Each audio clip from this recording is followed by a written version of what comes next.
So I want to talk about the offering of gandha in puja. Gandha is a very important offering. Gandha means a fragrant substance. Even if we make just 5 simple offerings, a pancha puja, one of those offerings will be gandha. Because these 5 offerings relate to the 5 senses and the 5 elements, the pancha mahabhutas, in the sense of smell, represented by gandha and the earth element. So traditionally, most traditionally, gandha means Chandan, sandalwood. And when we offer to the deity, we prepare a paste, mixing water, and we apply it to the forehead. We also use Kumkum, the red powder. Also we may use Vibhuti, the white powder, the white ash. So I want to talk about these substances and what they are and what products are available on the market.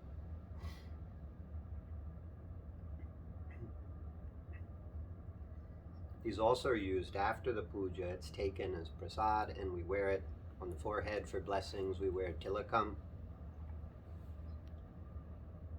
So I want to talk about the traditional Shaiva Tilikum. The Smartas also wear similar Tilikum.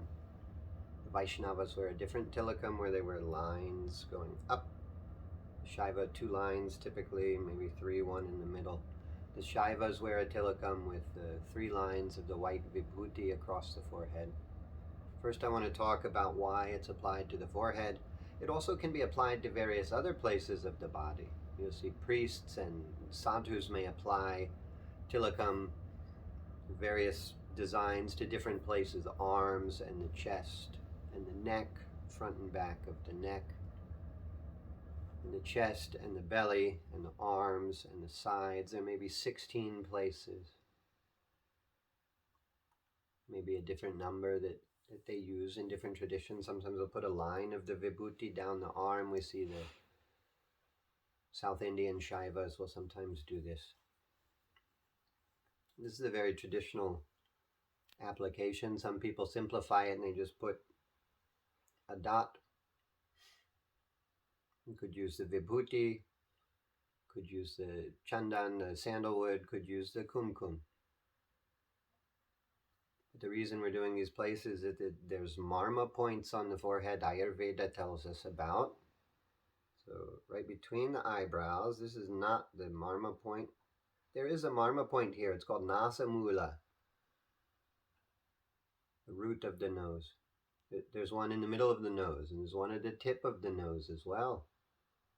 This is not the point where we apply the Tilikum. This has more of an effect on the nose and the sinuses and the breathing. It can have a calming effect on the mind. But the point really more often that we should use is just above this Nasamula point, 1 finger width up, is this point called Stapani. Also they may call that point Ajna because it relates to the Ajna chakra, which is really up a little bit from between the eyebrows, and it's within the head. But this point has a very calming effect on consciousness. It stimulates our spiritual vision, makes our mind calm. It induces a spiritual state.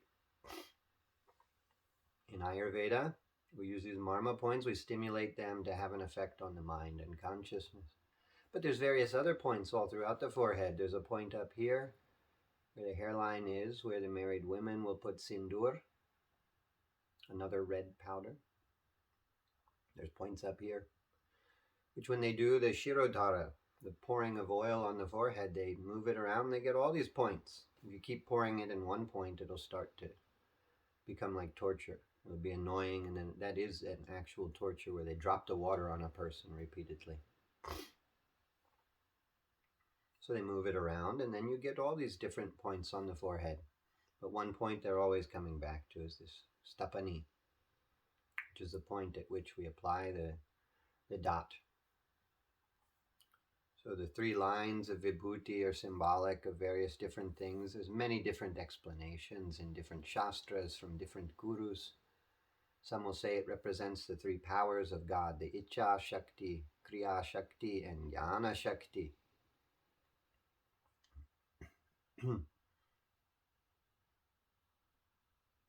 Jnana Shakti, the power of wisdom. Kriya Shakti, the power of doing. Icha Shakti, the power of will. In a lot of the Shaiva traditions, they'll say the 3 lines represent the 3 pashas, the 3 things that bind the soul. And the powers of the Lord that are awakened in our spiritual practice. They burn away these things. So these lines represent the burning away because it's an ash of the 3 pashas, the 3 fetters, the 3 bonds that bind the soul. And these 3 are anava, a sense of being limited, karma, the action that we do, and maya, which in the Shaiva philosophy is the world that arises from action. It's not bad, it's not false. We need to be in the world to realize our view of the world is limited because we view ourselves as limited. We think we're the body instead of the infinite Atma. We associate wrongly there, and that's this first, most important. The pasha is the Anava pasha. Then these other 3, they come from it. These other 2, they come from that. So the substance is itself. One other thing I could say, when we apply the Vibhuti, the ash, they also call it Basma, meaning ash. When we apply Vibhuti, most commonly we say the Mahamrityunjaya mantra. Triambakam yajamahe sugandhim pushtivardhanam urvarukamiva bandhanan mrityor mukshiya mamritat. So we keep for puja these substances on a plate in little bowls. We've got the Vibhuti, the white ash, the gandha, the fragrant powder, the Kumkum. Let's talk about the sources for these, what's available on the market. Vibhuti, we can get fairly easily. We should find from a South Indian manufacturer. There's a white powder we can buy in stores from the north. It's not Vibhuti. It can be very poisonous. Vibhuti can even be eaten in a small amount as prasad. To take just a pinch and stick it on the tongue.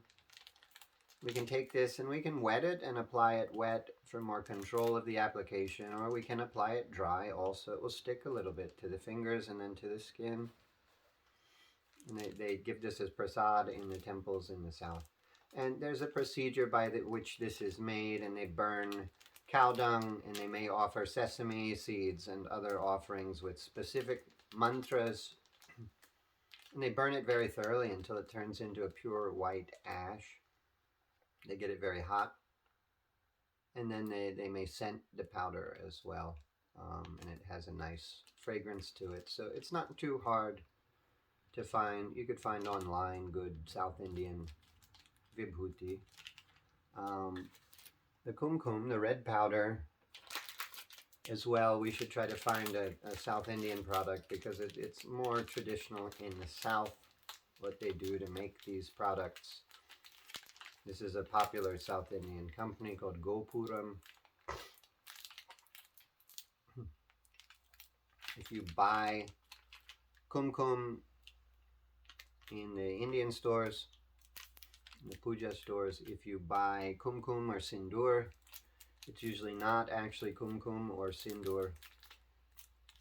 Kumkum is made from turmeric. They mix slaked lime with it, and the high quality high quality Kumkum has a very dark color.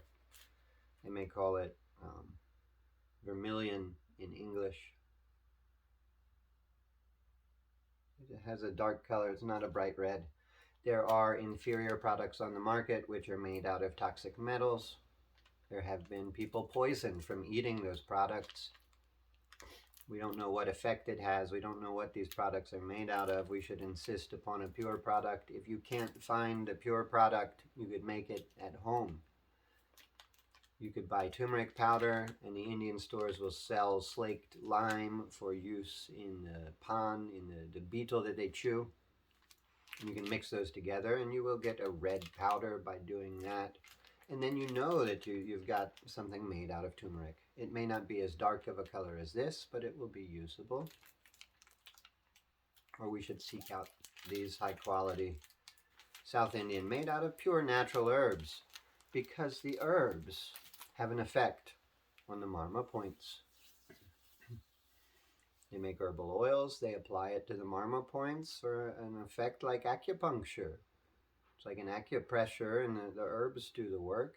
If we use these powerful herbs like turmeric, we use turmeric in other places in the puja. It has a very nice effect. It stimulates this nadi, stimulates this Marma. So then the gandhan or the Chandan, we have a difficulty here with this one as well. And we have the most difficulty with this out of any of them. So much that some gurus have stopped wearing it because we want the pure herbs. Sandalwood is a very calming, cooling herb. It's a little bit fragrant. It's not extremely fragrant. It's a little bit fragrant. Very calming, very cooling. In India, it's very nice to wear because it's very cooling. Two things I didn't mention about applying the Tilikum. I've put a line of the Chandan up here, which you'll often see priests will do, because after half the day of doing the puja, the Vibhuti comes off. And then at least they still have some line here. Women often will not put the 3 lines of Vibhuti. They'll put one little line, like I have of this gandhan, above the dot. They apply the sandalwood or whatever substance they have by making a paste, and then the kumkum, they'll take their finger and stick in the dry powder and put that on top of that. But so there's a lot of products on the market, so many: gandhan, ashtagandha, chandan, puja powder, sandal powder for puja, sandalwood powder. They call it so many things. I like a product like this. It's called puja powder because it's not inaccurate, the name, the description. But they make some of these that are very light in color, very yellowish looking. I don't know if you can see this. It's very yellowish looking, very light in color. This, we can tell, definitely is not sandalwood because it's not the right color for sandalwood. This is very fragrant. It has a lot of fragrant oils in it. And then they sell this ashtagandha powder as well. We can tell this is not ashtagandha by the color. It's kind of orangish, yellowish. Ashtagandha herbs would be dark in color. Some of them are very dark color herbs. Gugalu, chatamamsi. It wouldn't be so bright of a color. So this is a product that says it's Chandan. And I'll show you this because this is the appropriate color for Chandan. And it seems like it's some kind of wood, at least in part of the wood. Even when the sandalwood is so expensive now that they will use alternatives. They'll add things that they'll adulterate the powder with different substances. They'll add even the dried white capsicum, like a pepper. They'll add the powder of that to the powder to get the color, and then they add fragrant oils. And if it's very, very, very fragrant, you know it's not Chandan. And this powder may be some wood and maybe some sandalwood, and this is the appropriate color for sandalwood powder, but I don't think this is sandalwood powder. It's too fragrant. Let me maybe pour some into the cap here. Maybe you can see better the color. This is the appropriate color, but is this the right substance? Probably not. And so we've got some concern or some issue here if we're using all these powders that we don't know what it is. The Shastras never told us to put peppers on the forehead. Sandalwood was recommended, or the ashtagandha herbs, but not peppers, not all these fragrant oils. It can be very stimulating. Rather than cooling and calming, will have a stimulating effect. So what do we do? For Ayurvedic medicines, we want to seek out the highest quality sandalwood if we can, and maybe you could buy sandalwood intended for use to eat. In Ayurvedic products, they won't put all these crazy chemicals and oils and substances in something intended to eat, but you still may not get the genuine product because the sandalwood is very expensive. Good quality sandalwood may cost you over $1,000 per kilogram. And I don't know the rupees for that, but you can do the math. And so it's very common that what we buy as sandalwood is not sandalwood. And then the sandalwood is vulnerable. It's threatened toward extinction. We don't want to use up all of this sacred substance. So I wouldn't encourage everyone to buy sandalwood. What I've come to after studying different shastras and different substances that can be used. If we look at the ashtagandha herbs, ashtagandha is 8 fragrant substances that's been used for Tilikum, used for offering in puja. You can burn them to create a good fragrance in the house and to purify the house energetically. And it's been used to write with a pen, to write yantras and mantras as we do different tantras. These herbs are considered very sacred and very powerful, and most of them are very, very sattvic. Some of them are slightly stimulating, a lot of them are very calming. And if we look at these herbs, a lot of these herbs are even more endangered than sandalwood. The kushta, the costus root, the jatamamsi, the spikenard root, are both critically endangered Himalayan herbs. We certainly don't want to use these. And the jatamamsi is going to be the wrong color as well for Tilikum. Similar properties to the sandalwood. It's calming, cooling. So quite a few of these herbs are critically endangered, or they're inappropriate. There's different versions of the formula. I don't want to go too much into detail, but the most suitable of these herbs is one that looks a bit like sandalwood, smells a bit like sandalwood, and has very similar spiritual properties. It's very cooling, it's calming, it's used popularly now in aromatherapy for its calming, cooling effect. So I would recommend we find this herb, which can be cultivated, so it's not necessarily endangered. Vetiver, it's the root of a grass. In Sanskrit, it's called ushira. We should find ushira and get a fine powder of this and use this like was used sandalwood in puja. This is my recommendation. If we're going, or we could go without it. But for the puja, when we offer gandhan, we've got to offer something. You could offer the kumkum, but it's not necessarily so fragrant. You could offer these puja powders from the store to have something to offer symbolic of the traditional sandalwood offering. Or if you want to use something nice, high quality, get some high quality vetiver root powder, ushira, and we can use that. They also add this one to water to purify the water and to drink for a cooling effect. Helps take germs out of the water. It helps to relieve excessive thirst in the hot Indian climate. They put the roots in puja. They use the roots in homam. It's also a very sacred herb, and it can be cultivated. It is cultivated throughout the world. It's not critically endangered in the same way that the sandalwood is becoming in these other sacred herbs. So I would recommend that. It's also much more affordable. Not that we shouldn't spend a lot on the puja. We should spend what we can.